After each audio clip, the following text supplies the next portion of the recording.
ऐसा क्या हुआ कि भारत के प्रधानमंत्री को अपने देश की नहीं, एक विदेशी टीचर का नाम मन की बात में लेना पड़ा? सोचिए, जिस भाषा को हम बेकार, पुरानी और काम की नहीं कहकर स्कूलों से निकाल रहे थे, उसी भाषा से आयरलैंड के बच्चों की सोच बदल गई। उनकी याददाश्त, उनका फोकस, उनकी सीखने की रफ्तार, सब कुछ यूरोप के टॉप स्कूलों को चौंकाने लगा। भारत से हजारों किलोमीटर दूर एक यूरोपीय इंसान वो कर रहा था जो हम खुद अपने बच्चों के लिए नहीं कर पाए। ये कोई साधारण टीचर नहीं है, ये वो आदमी है जिसने ऊंचा कॉर्पोरेट पद छोड़ा, लाखों की सैलरी ठुकराई और एक ऐसी भाषा के लिए अपनी जिंदगी बदल दी जिसे आज के भारत में भविष्यहीन कहा जा रहा है। और जब भारत सरकार ने एक विदेशी को पद्मश्री देने का फैसला लिया, तब सवाल सिर्फ सम्मान का नहीं था। सवाल था, क्या हमने अपनी सबसे बड़ी ताकत को खुद ही भूल जाने की गलती कर दी? आखिर क्या है रटगर कोटनहॉर्स्ट का वो सीक्रेट मिशन जो भारत से ज्यादा यूरोप को बदल रहा है? तैयार हो जाइए, ये कहानी आपको गर्व नहीं, पहले शर्म और फिर सोचने पर मजबूर करेगी। और अब देखिए वो दृश्य जिसने साल 2022 में पूरे विश्व के होश उड़ा दिए। जब दिल्ली के राष्ट्रपति भवन के गलियारों में रुतगर कोटनहॉर्स्ट का नाम पुकारा गया, तो वहां मौजूद बड़े बड़े विदेशी डिप्लोमैट्स और भारतीय दिग्गज सन्न रह गए। एक ऐसा आदमी जिसके पास आयरलैंड का पासपोर्ट है, जो पूरी तरह विदेशी है, उसे भारत का चौथा सर्वोच्च नागरिक सम्मान पद्मश्री क्यों दिया जा रहा है?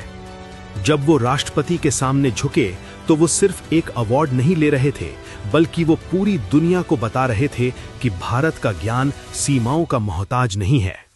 लेकिन असली सवाल अभी भी वही है, एक विदेशी को इतना बड़ा सम्मान क्यों? क्या ये महज राजनीति थी, या फिर इस इंसान ने आयरलैंड की धरती पर कुछ ऐसा चमत्कार कर दिया था जिसे भारत की सरकार भी सलाम करने पर मजबूर हो गई? अब देखिए इस इंसान का वो कारनामा जिसने आयरलैंड को एक डिजिटल गुरुकुल बना दिया। रुतगर कोटनहॉर्स्ट ने जो किया वो आज का भारत सोच भी नहीं सकता। उन्होंने डबलिन के जॉन स्कॉटिश स्कूल की पूरी नींव ही बदल दी। अनिवार्य संस्कृत। उन्होंने इस स्कूल में संस्कृत को ऑप्शनल नहीं बल्कि मैंडेटरी यानी अनिवार्य बना दिया। यहाँ का हर बच्चा, चाहे वो ईसाई हो या किसी और धर्म का, उसे संस्कृत पढ़नी ही पड़ती है। अद्भुत प्रार्थना। सोचिए, जहां पश्चिमी देशों में बच्चे पॉप म्यूजिक पर झूमते हैं, वहां रुतगर के छात्र सुबह की शुरुआत ओम पूर्णमदः पूर्णमिदं और नमस्ते अस्तु भगवन जैसे मंत्रों से करते हैं। जब ये आयरिश बच्चे एक सुर में प्रार्थना करते हैं तो ऐसा लगता है जैसे डबलिन की हवाओं में साक्षात सरस्वती उतर आई हों। Ayurveda in syllabus. उन्होंने सिर्फ भाषा नहीं पढ़ाई, उन्होंने बच्चों के लिए वेल बीइंग कोर्स बनाया। वहां के 12 साल के बच्चों को पता है कि उनका शरीर वात, पित्त या कफ में से क्या है।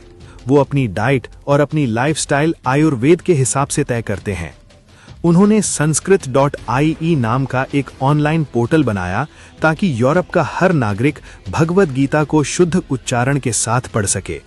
उन्होंने संस्कृत को धर्म नहीं बल्कि विज्ञान बनाकर पेश किया। ये सब शुरू हुआ एक ऐसी खोज से जिसने रटकर की पूरी दुनिया बदल दी। 21 साल की उम्र में रटकर गणित के दीवाने थे, लेकिन उन्हें पश्चिमी गणित में वो पूर्णता नहीं मिल रही थी। तभी उनके हाथ लगी स्वामी भारती कृष्ण तीर्थ की वैदिक मैथमेटिक्स।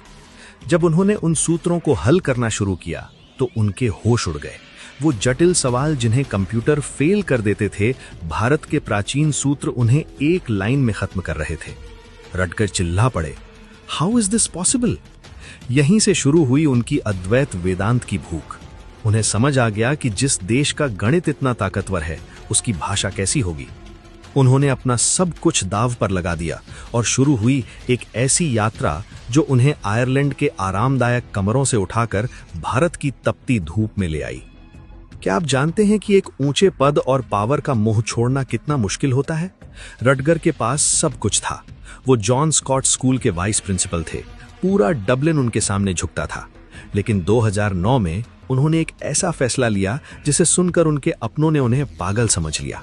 उन्होंने अपना इस्तीफा मेज पर पटक दिया और कहा, मुझे ये कुर्सी नहीं चाहिए, मुझे एडमिनिस्ट्रेशन नहीं संभालना, मुझे सिर्फ एक साधारण संस्कृत टीचर बनना है।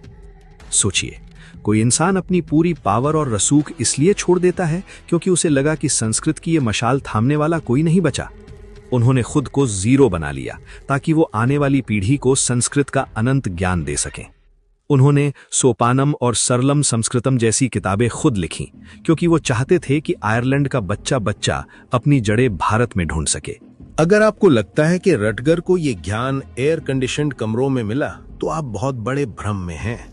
2006 से उन्होंने अपनी हर छुट्टी साधना में बिताई। जब दुनिया के बाकी लोग यूरोप के समुद्रों पर अय्याशी कर रहे थे, रटगर बेंगलुरु के एक साधारण गुरुकुल में तपस्या कर रहे थे। जमीन पर एक पतली चटाई पर सोना, सुबह 4:30 पर ब्रह्म मुहूर्त में उठकर ठंडे पानी से नहाना और वो भयानक गर्मी जहां बिजली का नामो निशान नहीं था। उन्होंने उत्तर भारत के महान शंकराचार्यों के चरणों में बैठकर घंटों संस्कृत व्याकरण के पेचीदा सूत्र सीखे। उन्होंने श्री अरविंदो आश्रम पौंडीचेरी में डॉक्टर नरेंद्र के साथ मिलकर महीनों रिसर्च की कि कैसे पश्चिमी बच्चों को संस्कृत के खेल खिलाए जाएं। उन्होंने भारत की गरीबी को नहीं देखा, उन्होंने भारत के उस सोने को पकड़ा जो हमारे वेदों में दबा पड़ा था। रटगर की सबसे बड़ी ताकत उनकी बेबाकी है। वो आयरलैंड की क्लास में खड़े होकर दुनिया के सामने कहते हैं, English is a random and defective language. अंग्रेजी एक दिशाहीन और दोषपूर्ण भाषा है। वो बच्चों को दिखाते हैं कि कैसे इंग्लिश के नियम हर 200 साल में बदल जाते हैं। आज का इंसान 500 साल पुरानी अंग्रेजी नहीं समझ सकता, लेकिन संस्कृत, वो कहते हैं कि संस्कृत इनडिस्ट्रक्टिबल है, अविनाशी है। ये कोई साधारण भाषा नहीं, ये ध्वनि का विज्ञान है, साइंस ऑफ साउंड। वो तर्क देते हैं कि संस्कृत का वर्णमाला चार्ट मानव मुंह की एनाटॉमी पर आधारित है। जब एक बच्चा क, ख, ग बोलता है तो उसके दिमाग की नसें सक्रिय होती हैं। उनका मानना है कि संस्कृत के गुण आपके बच्चे के गुण बन जाएंगे, सटीक, सुंदर और भरोसेमंद। आज आयरलैंड के वो गोरे बच्चे कहते हैं, संस्कृत मेरे दिमाग को विशाल यानी बिग महसूस कराती है। क्या ये विडंबना नहीं है?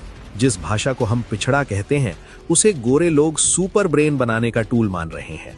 रुटगर कॉटन हॉस्ट की ये कहानी हमारे लिए गर्व की बात नहीं है, बल्कि हमारे चेहरे पर एक बहुत बड़ा तमाचा है।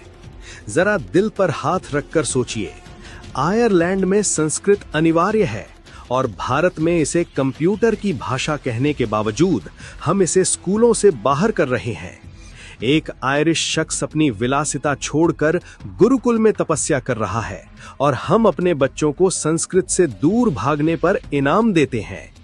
रुटगर कहते हैं कि भारत इस वैश्विक ज्ञान का कस्टोडियन है, लेकिन अगर मालिक ही अपनी संपत्ति को कूड़ा समझने लगे तो दुनिया उसे लूटने के लिए तैयार खड़ी है।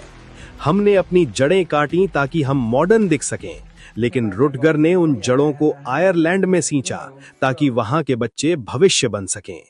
दोस्तों, रुटगर कॉटन हॉस्ट कोई साधारण शिक्षक नहीं है, वो एक संदेश है।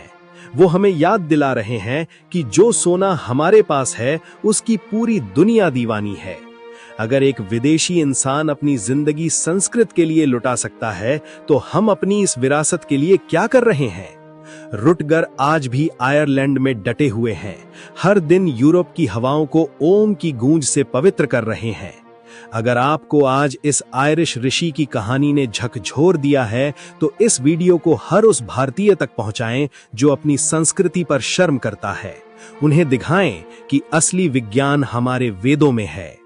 वीडियो को लाइक करके कमेंट में प्राउड इंडियन और सल्यूट टू रुटगर लिखें। याद रखिए, जब तक संस्कृत है तब तक भारत है, और जब तक भारत है तब तक सत्य जीवित है।